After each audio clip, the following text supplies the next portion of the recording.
She was just a waitress, clearing tables in a crowded restaurant, when an elegant old woman suddenly grabbed her wrist.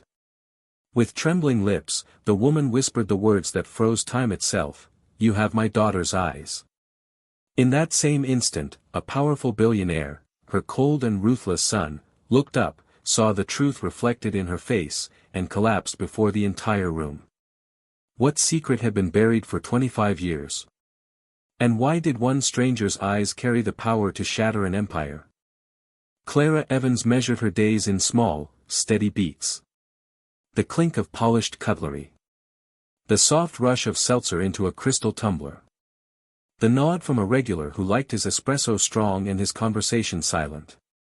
At 26, she had become an artist of invisibility, moving through the lunch storm at the Gilded Finch without leaving a ripple.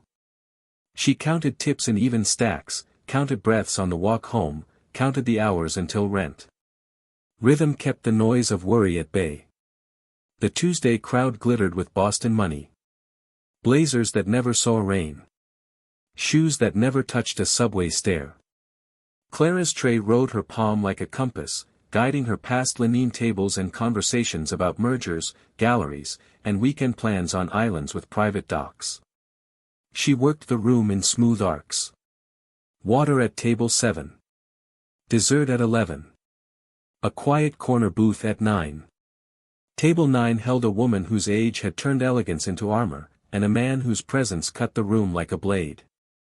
Even without the whispers from the host's stand, Clara knew the name. Margaret Holloway. Victor Holloway. The family that had turned steel and finance into a dynasty and a city into a mirror of their will. Margaret wore pearls the color of old moonlight and a navy dress tailored with surgical precision. Victor wore authority. The suit was incidental. Clara approached with her practiced smile. "May I bring anything else, sir?" "Madam." Victor did not look up. His thumb moved over his phone as if speed alone could bend the world. "No." Margaret lifted her gaze. For a heartbeat it was simply the look of a patron satisfied enough to be polite. Then the air changed. Clara felt it first in her hands, a slight tremor she could not name. The restaurant noise fell to a low hum, like someone had closed a door on the world. Margaret's eyes, pale blue and rimmed with a faint sorrow, sharpened until they seemed to click into place. Clara steadied the water pitcher. "Ma'am." Margaret leaned forward. Her fingers curled over the edge of the mahogany like a pianist about to strike a final chord. She searched Clara's face with a concentration that made time feel heavy. Clara felt heat rise along her neck. No one stared at a waitress this way. Not in this neighborhood. Not under this chandelier. Victor exhaled without looking up. "Mother, we leave in 10. The board is waiting." Margaret did not move. Her gaze traveled with aching slowness. The sweep of Clara's brown hair. The quiet cut of her jaw. The faint, barely there mole beneath her left ear. Then those eyes. Hazel warmed by gold, ringed in green, alive with a depth Clara had never learned to hide because no one had asked her to. The name arrived on Margaret's lips like a ghost. Lillian. Clara blinked. She thought she had misheard. Then Margaret's hand shot out, faster than age should allow, and wrapped around Clara's wrist. The skin was cool and dry. The grip was iron. "You have my daughter's eyes." The word struck the room like glass shattering. A spoon chimed against china 3 tables away and did not fall. Conversations flattened into static. Clara felt the pitcher tilt and righted it with a jerk that sent a bright quiver through the water. She tugged her wrist, but the older woman's hold did not yield. Victor was standing before he seemed to decide to stand. "Let the girl go. You are making a scene."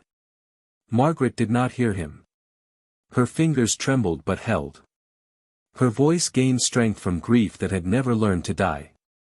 "You have my daughter's eyes." Clara's heart stuttered. There was a strange, unbearable intimacy in the way Margaret spoke, as if names and time had collapsed into a single point and Clara had become a doorway. She opened her mouth to answer and found only air. Victor looked at Clara then. Not a glance. A look. The look of a man who sees a shape in smoke and realizes the house is on fire.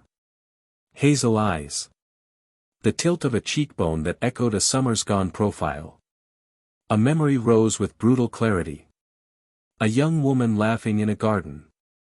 A fierce light in those same eyes. A slammed door. Silence that lasted years. Victor's hand went to his chest. The scowl that anchored his face unmoored. The controlled breath of a man who measured his life in outcomes and threats fractured into short, shallow bursts. The chandelier seemed to swing. Sound compressed, then surged. He tried to speak. Lillian. The name broke inside him. He swayed. Clara reached without thinking, the pitcher clattering to a side table as her free hand shot forward. Victor's knees failed first. The rest of him followed with a terrible grace, like a puppet whose strings had been cut. China slid. Crystal skittered. A waiter shouted for space. The maitre d' called for an ambulance with a voice that did not shake. Someone grabbed a napkin, as if linen could stop a collapse. Margaret's hand finally loosened. She pressed it to her mouth, eyes huge, as if the universe had chosen this single minute to repay every unanswered prayer with terror.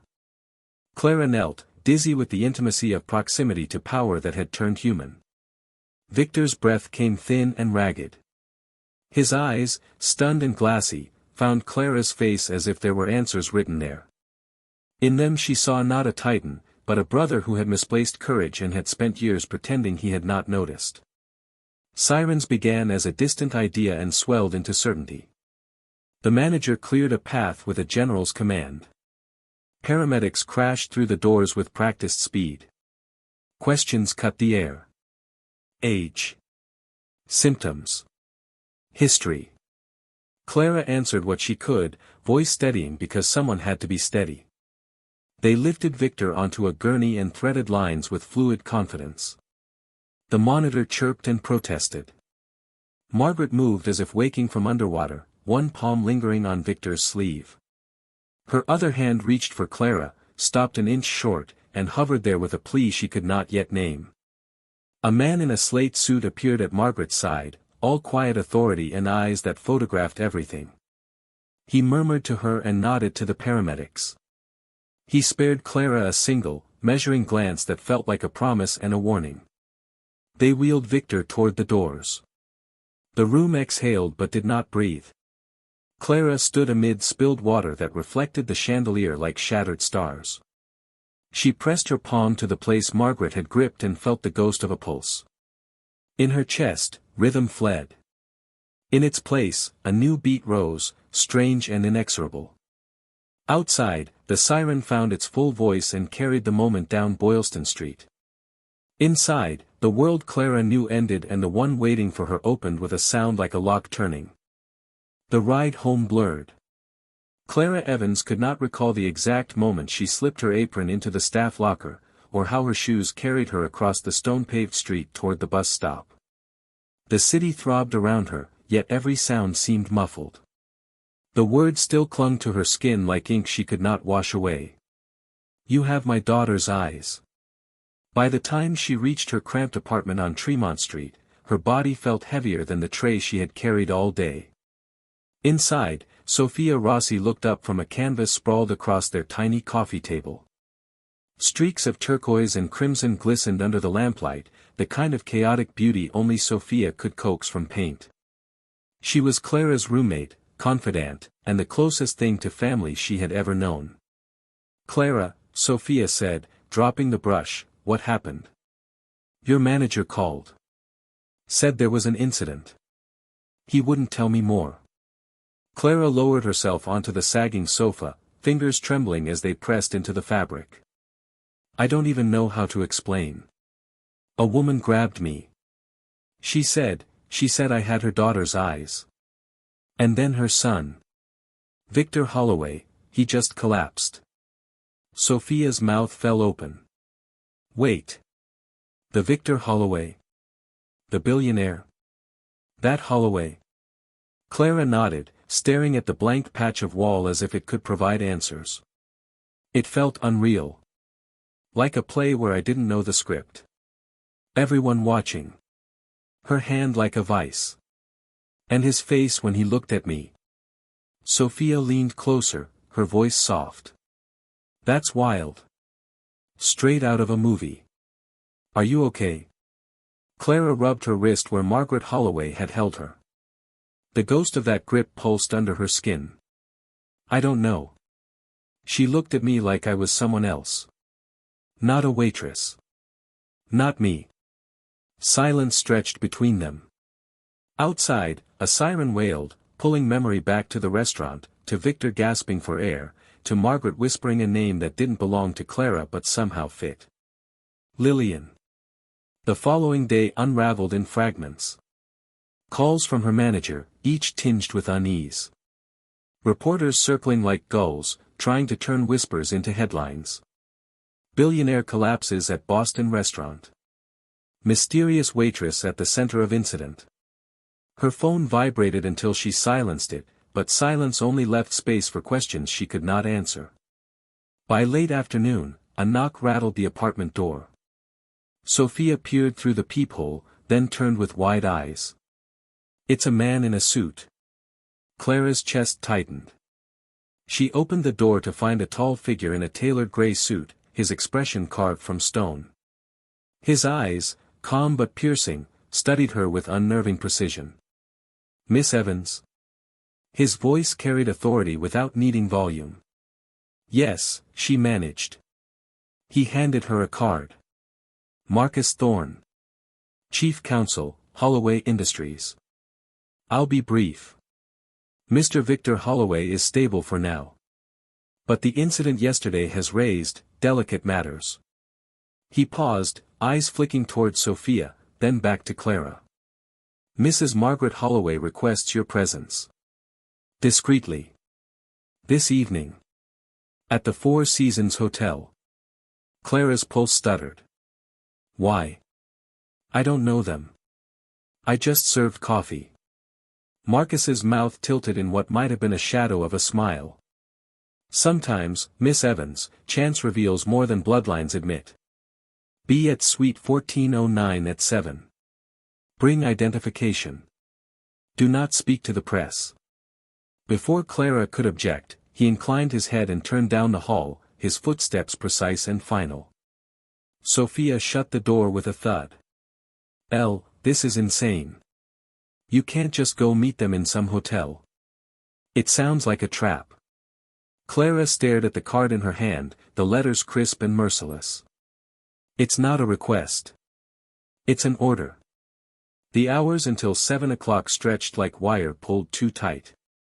Clara dressed in her best blouse, the pale blue one she saved for job interviews. She tried to tame her hair, but strands defied her fingers. Sophia paced the room, muttering warnings, but Clara's decision had already rooted itself. Something had shifted yesterday. She could not pretend it hadn't. The Four Seasons lobby shimmered with marble and muted gold.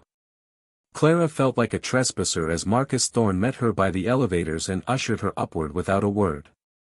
The suite door opened to reveal Margaret Holloway seated on a velvet sofa.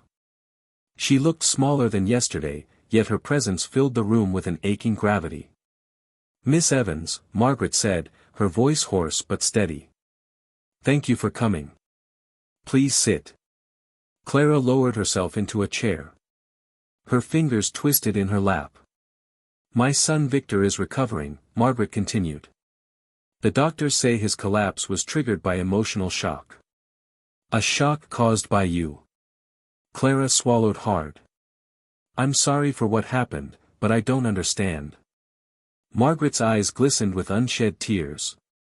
25 years ago, I lost my daughter, Lillian. She vanished after a terrible argument with her father and brother. She was 22. Brilliant. Defiant. And pregnant. Clara felt the room tilt. Pregnant. The word lodged in her chest like a stone. Marcus stepped forward, holding a thin folder. We traced your history, Miss Evans. You entered the Oregon foster system at 18 months. The story you were told, that your parents died in a car crash, has no record. No certificates. No proof. It is, at best, a fabrication. Clara shook her head, voice breaking. That's impossible. My foster mother, she told me. Margaret leaned closer, her hand trembling but determined. When I saw you yesterday, it wasn't just your eyes. It was everything. Your face. Your stance. Your spirit. You are Lillian's child. My granddaughter. The words fell heavy, a verdict and a plea. Clara's breath hitched. Her entire life felt like paper set alight, curling at the edges, disintegrating into smoke. Marcus placed a crisp document on the table. We are prepared to make you an offer. A DNA test, handled with discretion. While we await the results, a sum of $100,000 will be transferred to your account. Yours, regardless of outcome. To compensate you for intrusion. Clara's hands trembled as she stared at the paper. The numbers glared back, vast and surreal. A future she had never dared imagine. A trap disguised as salvation. Margaret's voice cracked as she whispered, if it is true, you will never be alone again. You will be a Holloway. The suite seemed to shrink around her. Outside the tall windows, the city glittered with secrets. Clara's heart hammered with the weight of choice. Sleep abandoned Clara that night. She lay on the worn sofa in the apartment she shared with Sophia, staring at the ceiling as if the plaster might spell out answers. The folder Marcus Thorne had given her rested on the coffee table like a loaded weapon. On its pages were legal terms she barely understood, numbers that seemed more dream than reality. $100,000. A cheek swab. A promise that could rewrite her entire life. Sophia padded out of her bedroom in a t-shirt speckled with paint. She squinted at Clara, then at the untouched tea cooling on the table. You've been awake all night, haven't you? Clara pushed a hand through her hair. How could I sleep? They think I'm their missing daughter's child. They're offering money just to prove it. It doesn't feel real. Sophia sat beside her, curling her legs under herself. It feels dangerous. Like walking into a cage, except the bars are made of gold. Clara let out a hollow laugh. 100,000 would change everything. You could clear your student loans. I could finally breathe without wondering if rent will break me. But, if they're right? If I am who they think I am? Sophia tilted her head. Then your whole life hasn't been what you thought. That's terrifying and maybe, freeing. The clock ticked toward noon before Clara found the courage to pick up her phone. Her thumb hovered over Marcus Thorne's number. A call that could fracture everything. She pressed it. He answered on the first ring. Miss Evans. His tone was clipped, professional, but beneath it hummed satisfaction. I take it you've decided. Clara's throat tightened. I'll do it. The test. Good, he said. A car will collect you in 1 hour. The clinic was discreet, the kind of place with frosted glass and hallways that smelled faintly of antiseptic and money. A doctor with kind eyes explained the process, his voice low, his manner gentle. A swab across the inside of her cheek, a vial sealed and labeled with an anonymous code. Margaret Holloway was already there, waiting. Her hands trembled as she offered her own swab. Victor's sample, Marcus explained, had been taken from the hospital where he remained under close watch. The vials disappeared into a case bound for a genetics lab Clara had never heard of.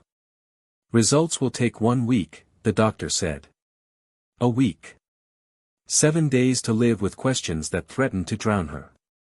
When she returned to the apartment that evening, the promised deposit had already appeared in her account.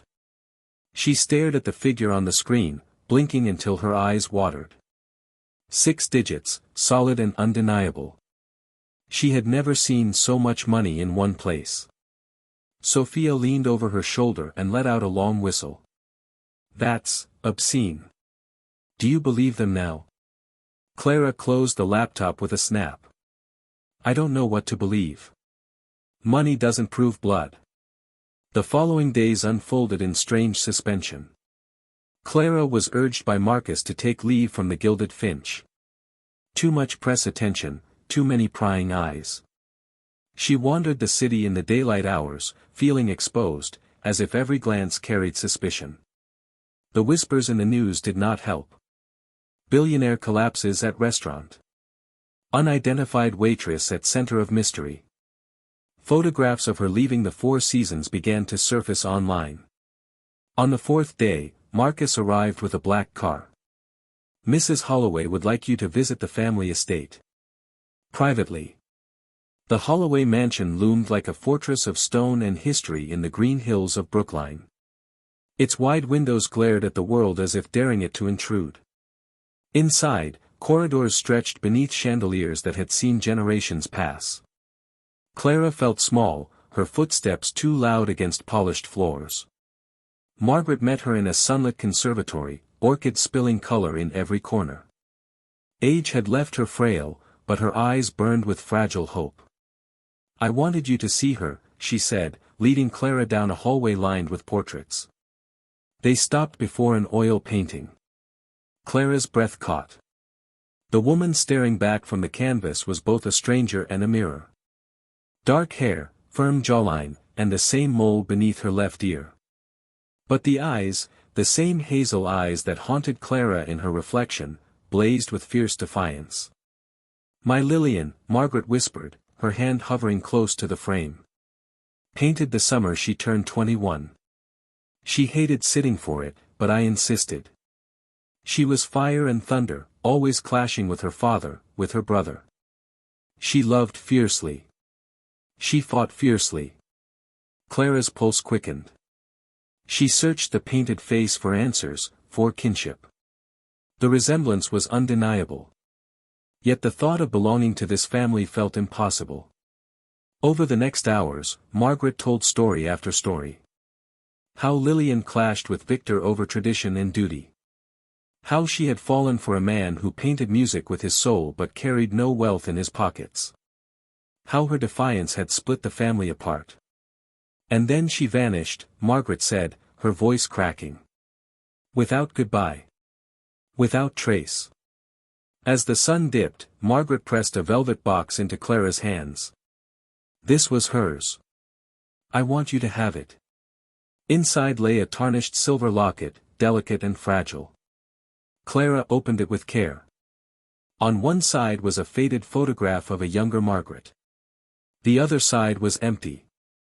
Waiting. Clara closed her hand around the locket, feeling its cool weight. A stranger's keepsake. Or perhaps her mother's. That night, back in her apartment, she lay awake listening to Sophia's gentle snore. The locket rested on her chest, heavy as truth. For the first time in her life, Clara felt both anchored and adrift. The Holloways had handed her money, a portrait, a locket, and the possibility of a past. But what they had truly given her was a question she could not yet answer. Who was she? Victor Holloway lay propped against white hospital pillows, his skin pale beneath the muted light. Machines whispered beside him, charting the fragile rhythm of his heart.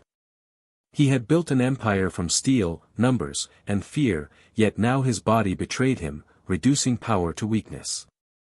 Marcus Thorne stood at the foot of the bed, a quiet sentinel, hands folded neatly behind his back. Victor's gaze was hard, not at Marcus, but at the rain streaking the window. You shouldn't have let my mother drag that girl into this, he rasped. Marcus raised an eyebrow. You saw her. The resemblance is undeniable. And the DNA test will decide soon enough. Victor's jaw tightened. Resemblance isn't proof. You've opened a door that should have stayed shut. A flicker of unease passed over Marcus's usually composed features. Are you saying there's more to this than a missing woman and her child? Victor's lips pressed thin. Some truths can bury a family. Others can destroy it. Remember that. He turned his head toward the window again, ending the conversation. Marcus remained still, but his mind churned. Victor Holloway, the man who feared nothing, looked haunted. Meanwhile, Clara wandered Boston streets with Sophia, trying to reclaim fragments of normalcy. But shadows followed. A black sedan parked outside their building for 2 days in a row. A man in a dark coat seemed to linger too long on the opposite corner. Clara told herself it was paranoia, yet each glance over her shoulder knotted her stomach tighter. On the 6th evening, as she returned from the library, it happened. A yank on her bag strap. The sharp cry escaping her lips as it was ripped away. She stumbled onto the pavement, knees scraping against concrete. The thief sprinted down an alley, disappearing into darkness. Her wallet. Her keys. A borrowed book. And the locket. At the police station, the officer filled out the report with weary indifference. Muggings happen every night.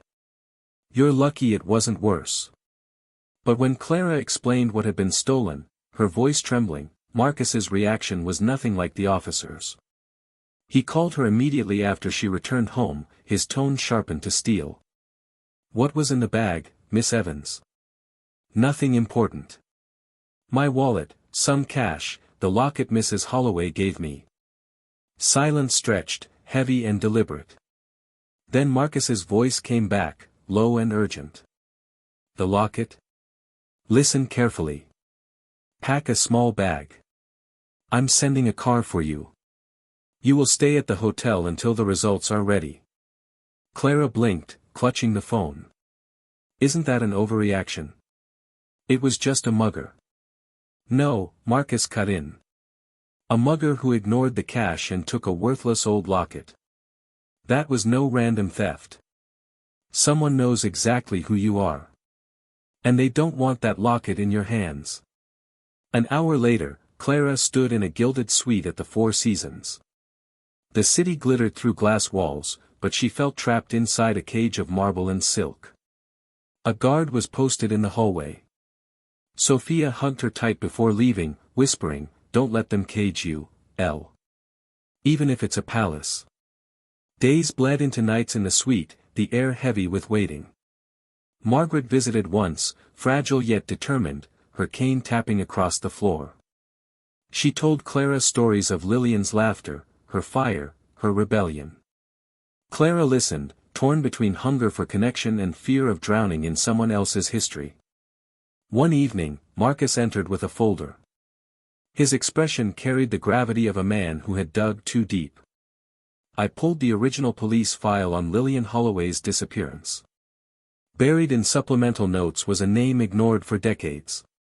Richard Sterling. Clara frowned. Who is he? Once a rival to Victor. A young developer back then. Handsome. Charismatic. Ruthless.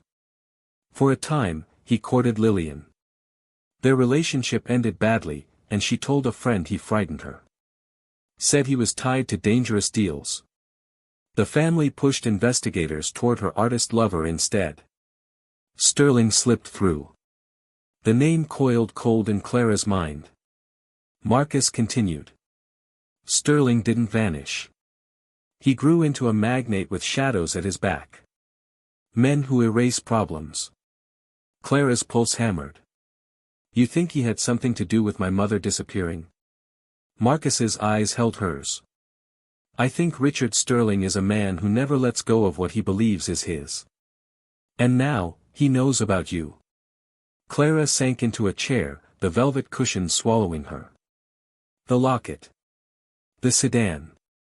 The man on the corner. The mugging. All of it pointed to one chilling truth. Someone out there was not just watching. Someone was hunting. And she was the prey. The week of waiting felt endless. Each hour dragged like an anchor, each night stretched taut with unease. Clara sat in the lavish suite, watching the city skyline shift from gold to violet to black, wondering how long she could endure the uncertainty. The locket's absence gnawed at her. It was more than a trinket, It had felt like proof, a fragile thread connecting her to a woman she had never known. Now it was gone, and in its place lingered a fear she could not shake. On the 7th morning, Marcus Thorne arrived with a gravity that filled the suite before he spoke. Behind him walked Margaret Holloway, her cane tapping like a metronome against marble. Clara rose from the sofa, her pulse quickening. Marcus's phone buzzed. He turned away to answer, listening intently, his jaw tightening as the minutes passed. When he finally ended the call, his expression was unreadable. He drew a slow breath and faced the two women. The results are in. His voice was steady, yet it carried weight enough to silence the room. Mitochondrial DNA. A perfect maternal match. Probability 99.999%. The word struck Clara like a blow. Margaret gasped, her cane slipping as she staggered forward. Tears spilled unchecked down her lined cheeks. "My granddaughter," she whispered, clutching Clara's hands with trembling fingers. "You are Lillian's child." "I knew it." Clara stood frozen, her breath caught in her throat. The truth reverberated through her. No longer a girl from nowhere. No longer a waitress clinging to routine. She had blood, lineage, a name tied to power and tragedy. But the weight of it pressed like iron on her chest. Margaret pulled her into a fragile embrace, her sobs damp against Clara's shoulder. Clara held still, her body rigid. She wanted to lean into the warmth, to surrender to belonging, yet fear coiled tight in her belly. When Margaret finally released her, Marcus's eyes lingered on Clara, sharp and assessing. "This changes everything," he said. "But it also confirms what I feared. Someone already tried to silence the truth once. They may try again." Clara swallowed hard. "You mean Richard Sterling?" Marcus nodded slowly. "He has a history with your mother. If he knows you're alive, and I believe he does, then your appearance threatens him." Margaret's face paled. "Do you think he harmed my Lillian?" Marcus didn't answer directly. His silence was an answer all its own. That evening, Clara found herself walking the Holloway estate's long corridors with Margaret. The old woman leaned on her cane, but her voice carried a determined strength.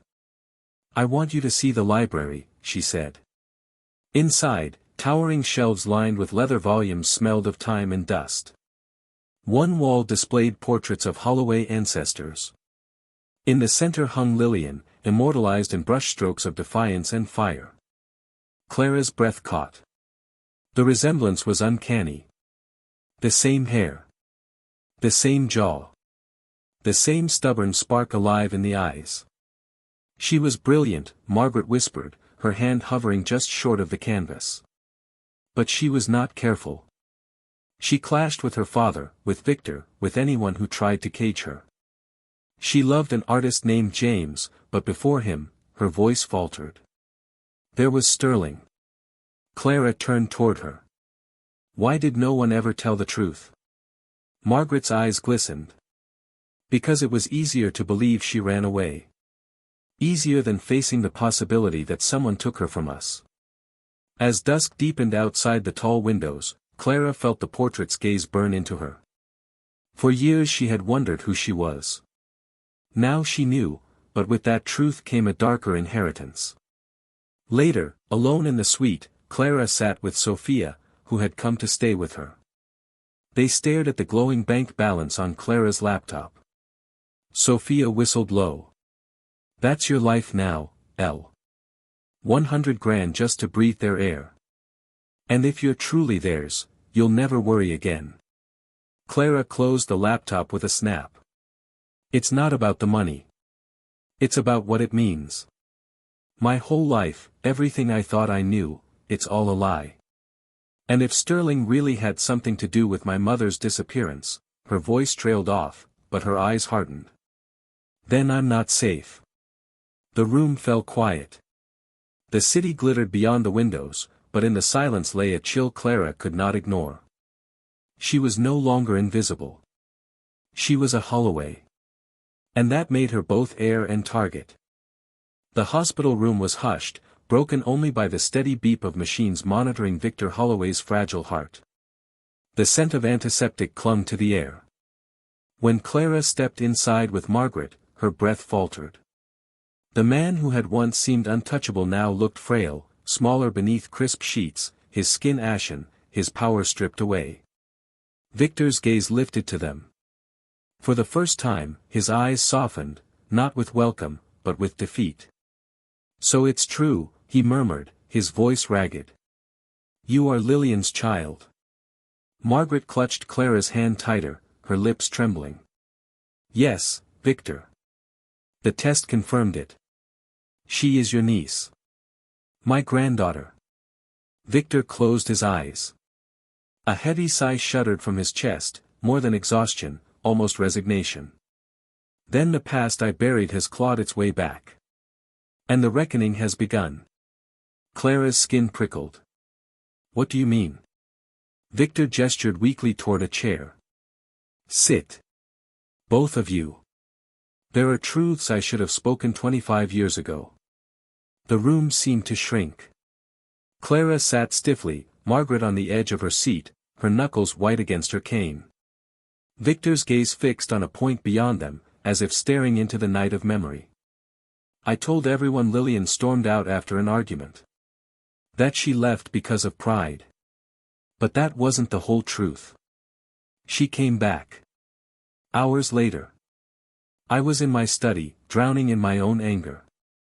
She slipped in quietly, but her face," he swallowed. "She looked terrified." Margaret inhaled sharply. "Terrified? Of what?" "Not of us," Victor said. "Of Richard Sterling." The name dropped like a stone into the silence. Clara's chest tightened. She had heard it whispered by Marcus. Now, from Victor's lips, it carried the weight of finality. "She told me she had discovered something," Victor continued. "Sterling wasn't just a developer. His empire was built on money laundering, ties to men far more dangerous than anyone imagined. She'd found proof, a ledger she had copied. Sterling knew. He threatened her. Said if she went to the police, she would vanish." Margaret covered her mouth, her eyes brimming. "Why didn't you tell me? Why didn't you tell us?" Victor's gaze darkened with guilt. "Because I thought she exaggerated. I thought it was another fight to prove her independence. I underestimated him. She begged me for help, cash to disappear. To start fresh somewhere no one could find her. I gave her money. 50,000. My last words weren't, 'Be safe,' or 'I love you.' They were instructions on how not to embarrass the family." His voice broke. "I sent her into the night. I sent her into his hands." The monitor beeped faster as the weight of his confession filled the room. Clara's pulse raced. She saw the truth etched in the lines of his face. The collapse at the restaurant had not been shock alone. It had been the crushing return of guilt, a secret festering for decades. Margaret's sobs echoed off sterile walls. "My baby was not reckless. She was running for her life. And you let her go." Victor's eyes glistened with tears unshed for a quarter century. He turned toward Clara, his expression hollow. "When I saw you, I saw more than her eyes. I saw my failure staring back at me. I buried the truth to protect the family, but I condemned my sister. And now Sterling knows you exist. The locket was no accident. He's sending a message. He means to finish what he started." The room went still. Clara felt her blood turn cold. The weight of her mother's courage, her uncle's guilt, and Sterling's shadow settled on her shoulders like chains. She was not simply the heir to a fortune. She was the last loose end in a deadly story. Victor's voice dropped to a whisper. "Marcus has already begun assembling investigators. Sterling will not stop unless we stop him first. But make no mistake, Clara, you are in danger. He will come for you." Clara's breath shook, but her eyes hardened with resolve. For years she had lived unseen, anonymous, safe in her invisibility. That life was gone. She could no longer hide. Margaret reached for her granddaughter's hand. "We will protect you," she vowed through tears. "Lillian's blood runs in you. You are not alone." Clara squeezed her grandmother's hand, her own voice steady despite the storm inside her. "Then I'll fight. For her. For the truth. For all of us." Victor closed his eyes, a single tear sliding down his cheek. "God forgive me," he whispered. "The sins of the past have found us." And Clara understood, the real battle had only just begun. The Holloway Tower conference suite no longer resembled a boardroom. Maps covered the walls, photographs pinned with colored tags, timelines scrawled across whiteboards in black and red marker. Marcus Thorne moved between them with the precision of a general. At his command were investigators, ex-FBI agents, forensic accountants, men and women who spoke little but whose eyes missed nothing. And at the center of it all, standing amid the swirl of evidence, was Clara Evans. For days she had sat through interviews, studied documents, and listened as her mother's story was pieced together like shards of broken glass. Lillian Holloway had not simply vanished, she had been hunted. The money Victor had given her had bought time, but not safety. And Richard Sterling had erased her as efficiently as he erased rivals in business. Clara's memories began to stir in fragments. A smell of pine. Rain against a window. A low voice humming a lullaby. A ring flashing in dim light, a gold band crowned with a black onyx stone. That image haunted her most of all. "We've tracked Sterling's shell companies," one investigator reported, pointing at a chart littered with arrows. "Payments routed through offshore accounts. The timing begins exactly 1 week after Lillian disappeared. Structured withdrawals consistent with services rendered." "Services?" Clara asked, though she knew the answer. "Fixers," Marcus said grimly. "Men paid to make problems disappear." The chill in the room deepened. Clara pressed her palms against the table, steadying herself. Sterling wasn't just a ghost from the past. He was a predator still alive, still powerful, and still dangerous.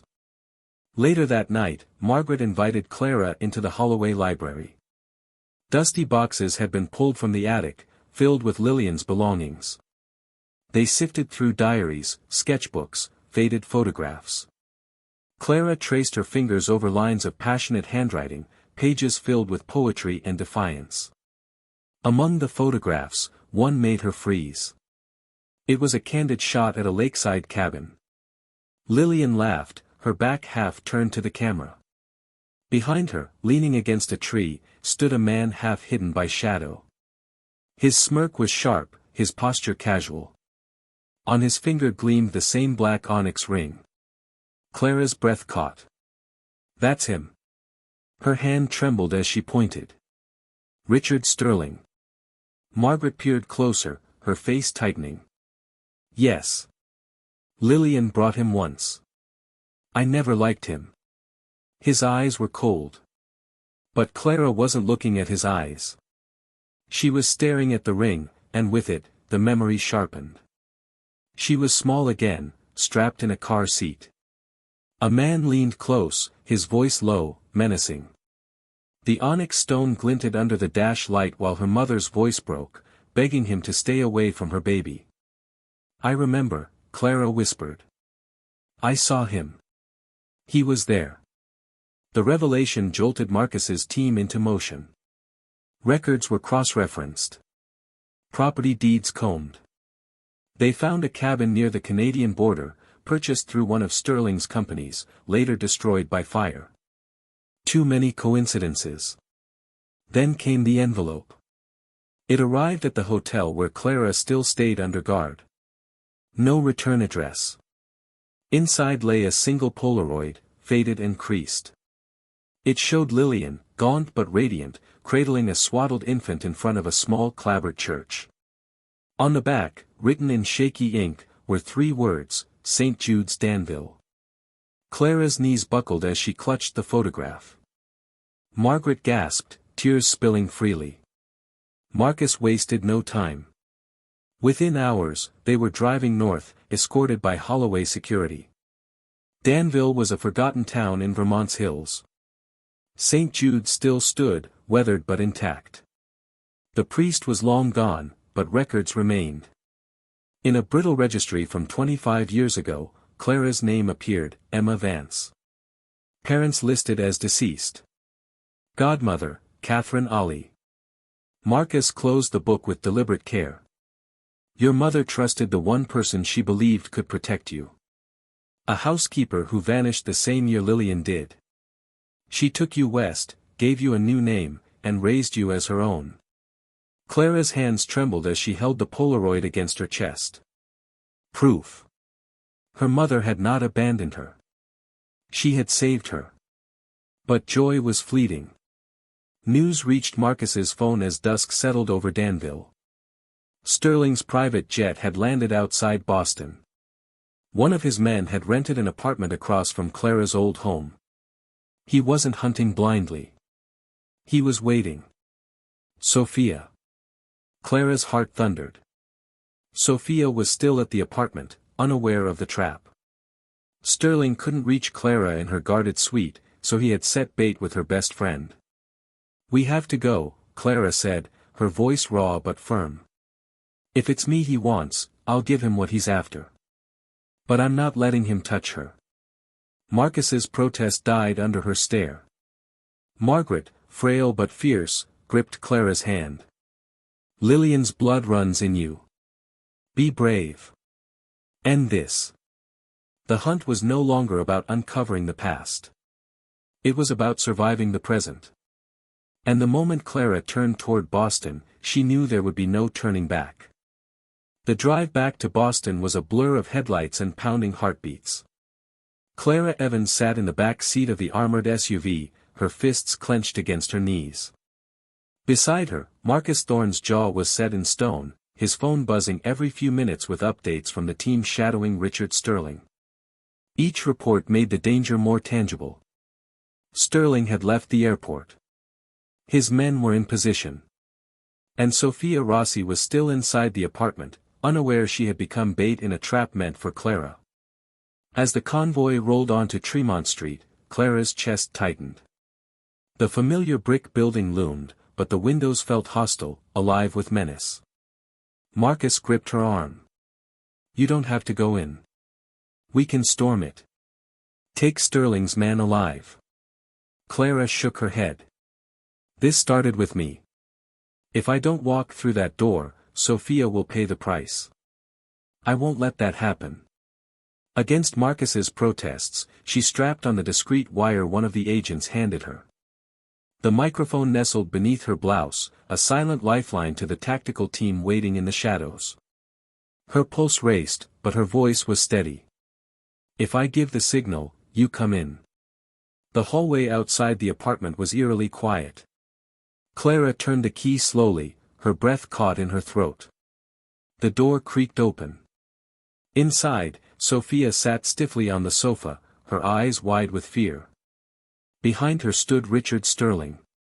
Time had not softened him. His tailored suit clung to a body still coiled with menace, his hair silvered but sharp, his smirk as predatory as ever. And on his finger gleamed the black onyx ring Clara remembered from a child's half-buried nightmare. Clara Evans, he said smoothly, his voice soaked in mockery. Or should I call you what you truly are, Clara Holloway? The resemblance is uncanny. You've inherited her eyes, her face, even her stubbornness. Clara's throat tightened, but she forced steel into her words. Let her go. This is between you and me. Sterling chuckled. Your mother said the same thing. She thought she could protect you. But she underestimated how far I would go to protect myself. She had something that belonged to me. A ledger. Evidence that could have destroyed me. She chose loyalty over survival. A mistake. Sophia whimpered as Sterling pressed a pistol discreetly against her side. Clara's stomach nodded, but she stood tall. Her story isn't over. And neither is mine. Those words were the signal. The wire carried them to the waiting team. Sterling sneered. Bold. Just like her. But boldness doesn't win wars. Power does. He shifted his gun toward Clara. The windows shattered. The front door burst open. Tactical officers poured in, weapons drawn, shouts filling the air. Sophia threw herself to the floor. Sterling snarled, aiming at Clara, but before he could fire, a single shot cracked through the chaos. Sterling staggered, clutching his shoulder. His pistol clattered to the floor. At the doorway stood Victor Holloway, pale and unsteady, propped by Marcus, yet holding a gun with both hands. His voice carried a flat finality. For Lillian. Sterling collapsed, his smirk finally broken. The team swarmed him, restraining him as evidence and confession spilled under the weight of years. Days later, investigators uncovered Lillian Holloway's remains in the ashes of the Vermont cabin. The truth, long buried, had finally come into the light. She had not run away. She had fought, and she had paid with her life. The Holloway family mourned, but grief gave way to purpose. Clara, no longer invisible, stood at Margaret's side during the memorial, the silver locket hanging at her throat. Victor, frail yet resolute, pledged his remaining strength to her protection. In time, Clara founded the Lillian Holloway Foundation, dedicating her inheritance to women and children in crisis, ensuring no one else would be silenced as her mother had been. The mansion's halls filled not only with portraits of power but with hope reborn. And Clara Evans, once just a waitress clearing tables, finally understood who she was. Not merely an heir, not merely a Holloway, but the living proof of a mother's courage and a family's long-delayed redemption. The past had tried to destroy her. Instead, it had given her a name, a purpose, and a future. Every secret, no matter how deeply it is buried, will one day return to the surface. Clara's journey shows us that truth has the power to heal wounds, but also the courage to confront shadows from the past. It reminds us that family is not only about blood, but about loyalty, love, and the choices we make to protect one another. Courage, honesty, and sacrifice will always shine brighter than wealth or power. This story is a work of fiction, written to feel realistic so that the lesson can be taken to heart. Thank you for watching. If this story touched you, we invite you to share your thoughts in the comments below. Don't forget to like, share, and subscribe so you never miss the next story.